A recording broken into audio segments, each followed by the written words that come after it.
different title formatting on this one. So 10 July 2024, that's the day I'm filming this, Wednesday 10 July 2024. I'm Tanis Coralee Leonhardi, she, her, hers of Seattle, and I've written the title of this video as 10 July 2024, on the 122 Swimming World Cup medals of Sarah Sjöström through 2023.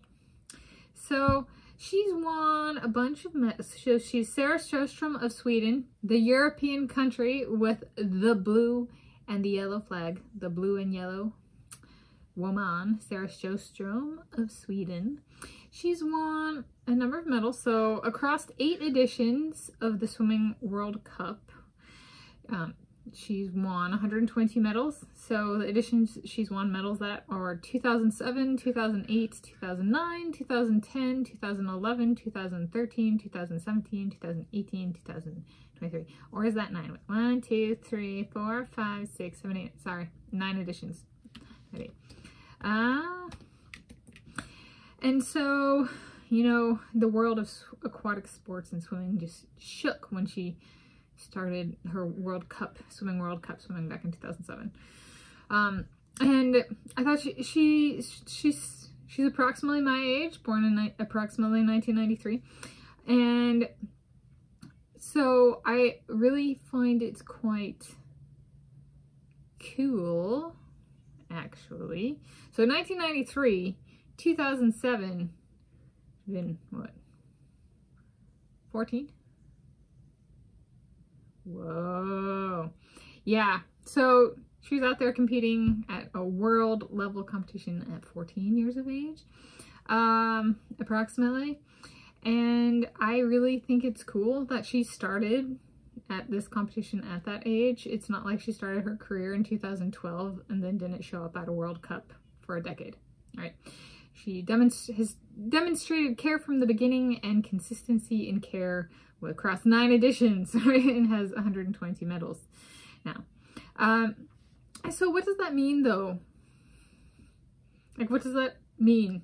And so I'm going to contextualize it a little bit in terms of what are some of the other medals she's won, right? What's the meaning of a medal and how does it compare to medals won at different competitions? So let me talk through some of the other medals she's won, and I'll provide links in the video description to my athletic performance contextualizations playlist, my 2024 World Aquatics Championships coverage playlist, so I'm going to include World Aquatics Championships medal as including those she won at the 2024 edition, and then also my European Championships coverage playlist and my Lucky Wallaby Courier playlist. I also have a Befriending Sarah Sjöström playlist, but that one I'll leave off as like an exercise of sorts.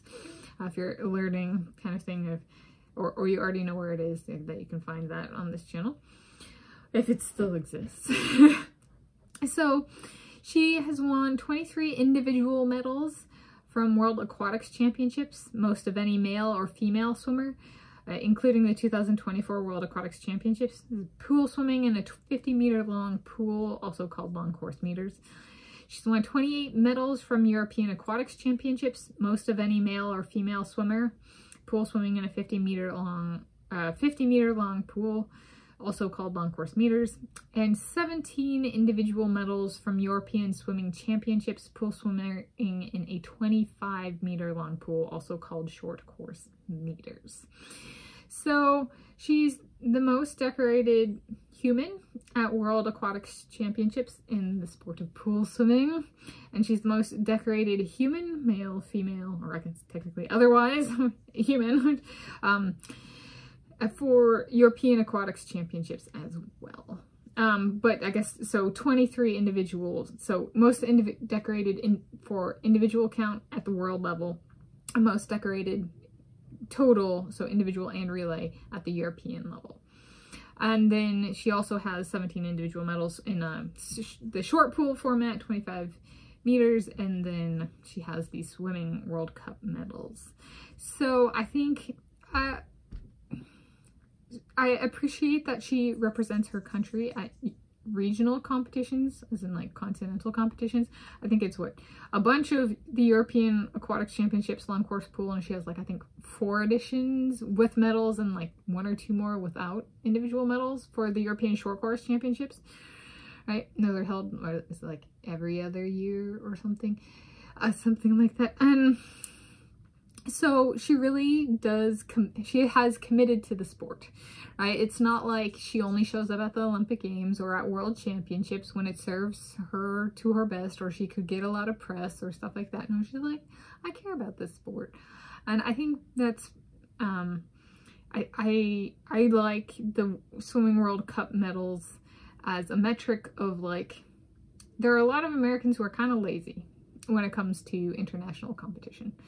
And like, if it's not the World Champs or it's not the Olympic Games, come on, they only do it for the press. They got that gold digging mentality, right? And so it's kind of, it's refreshing to see someone who genuinely cares about the sport of swimming and does it for enjoyment of the sport.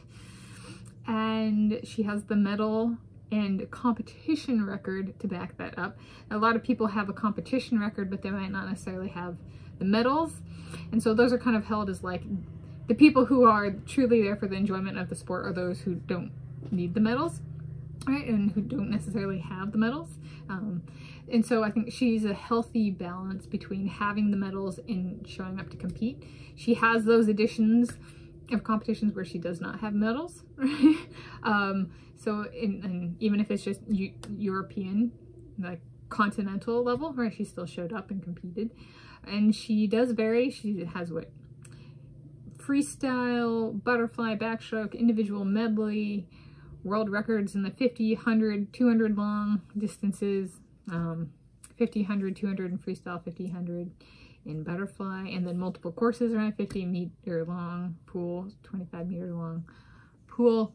So yeah, she's kind of done a lot, right? And I would say so she's the most decorated individual medals of any human, right?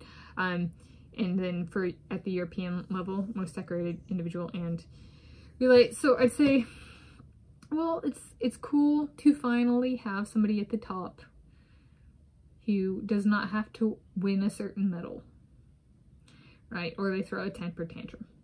That she's somebody who does represent her country at more than just competitions with a bunch of press coverage.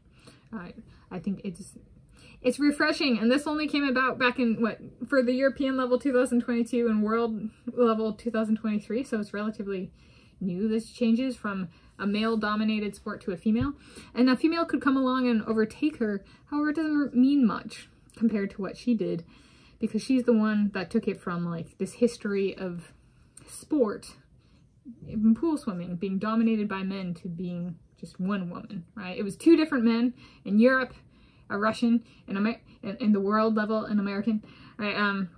And she came along and took both. 1, 2, and she's done what no man had done, right? So I think that's very cool. And if a woman comes along and overtakes him, that's nice. It wasn't the first woman to be at the top, right? That's Sarah Sjöström of Sweden. So I think that part is very cool. The change off, the possession went male-female, and the female, that first female, Sarah Sjöström of Sweden. And yes, in terms of the European, I would say regional and continental competition throughout one's career, including at the beginning or within a year or 2 of starting world level competition, is healthy. Some people prefer to start at the continental before going to the world.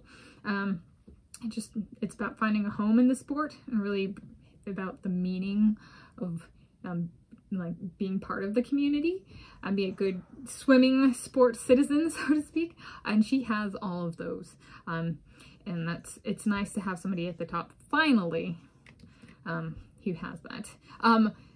From the female gender. Alexander Popov of Russia was he did well in both the European and world level as well. For whatever reason, the Americans tend not to do that. But other parts of the world do that better. Other continents. Even South America. I think, was it the most decorated Pan American Games person was a South American swimmer or something like that. So like there are like even just neighbors, continents neighbor to the south, they get it right. But North Americans are not North Americans. Americans, Canadians compete at the Commonwealth Games. So in the other ones as well. But like, yeah, they got additional regional competitions to deal with. But yeah, so congratulations, Sarah Sjöström, on being excellent.